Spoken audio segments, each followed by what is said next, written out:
It's February, it's been, well, too long since I last went sailing. I'm impatient, I'm all ready, let's go.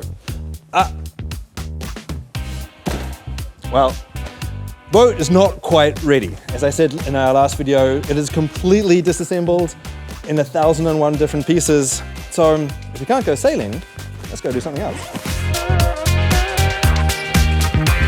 Now we're talking.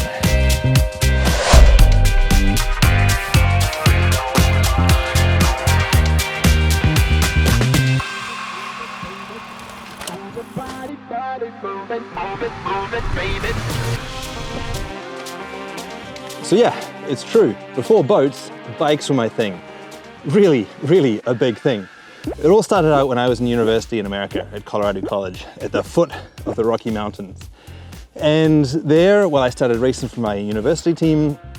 Then I became the captain of that team and started organizing and chasing sponsors and figuring out how to get the team from A to B, from Phoenix to Casper, Wyoming, and everywhere in between.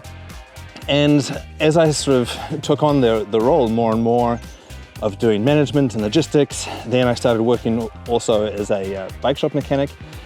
I had somebody come into the store one day and he wanted to sell a titanium frame which had no branding, no mark, no brand.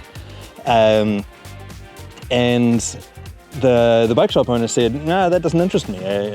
We sell big brands here only." But I tapped the guy on the shoulder and was like, "Hey, it sounds really interesting." And we ended up co-founding this company called Pipe Dream Cycles in America. It still exists now in the UK. And that kind of started everything. I was a university student. I was training 25 hours a week as a competitive athlete. I was doing mountain biking, road cycling, even some 24-hour mountain bike races. And I sort of started putting my career as a sports person, mechanic, logistics guy, manager, all of these things started coming together. And I realized that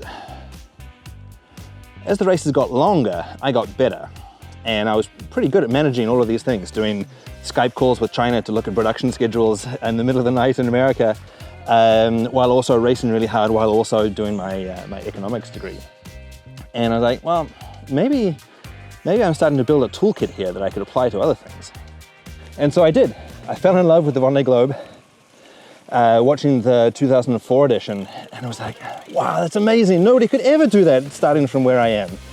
And then I thought about it a little more and was like, hey, I manage a team right now, I manage a company, I'm a medium, high-level athlete. I certainly wasn't in danger of breaking any world records at that point. And I like endurance racing. So I like racing around the clock, doing a 24-hour race. What if I raced around the world? How would that be? And so little by little, this sort of plan started to come into place where I would finish my degree, sell out of my company. That ended up allowing me to move to Europe and start racing and training, and thankfully still riding, because riding for me was a pure pleasure when I was back when I was a kid in New Zealand. And it was the way that I escaped family and school and went off on adventures when I was a young teenager. And then it became a job, and it started to become a little bit less fun. And then, well, sailing became a pure pleasure, and then that became a job too. So now, cycling has sort of stepped back into that role where it's a pure pleasure. It doesn't have any of the stress and the demands and the expectations that inevitably are part of my experience as being a sailor in the Vendée Globe. And so I make it a regular part of my life. I get to go out. I still do races, although they are typically crazy endurance races that are 1,000 kilometers, 1,500 kilometers, non-stop events where you have to camp in a ditch and eat food from the service station. And that's cool too, because it's quite complementary to sailing. And that's because it's a sport that marries the need to look after the person that's sitting on top of the bike as well as the bike itself. And in the Vendée Globe, you've got to look after the man and the machine as well. Only the boat is 1,000 times more complicated than the bike. So it works out really well. One pure fun, but still good training, both technically, physically, and also in this notion of being gritty and robust and managing all sorts of difficult situations.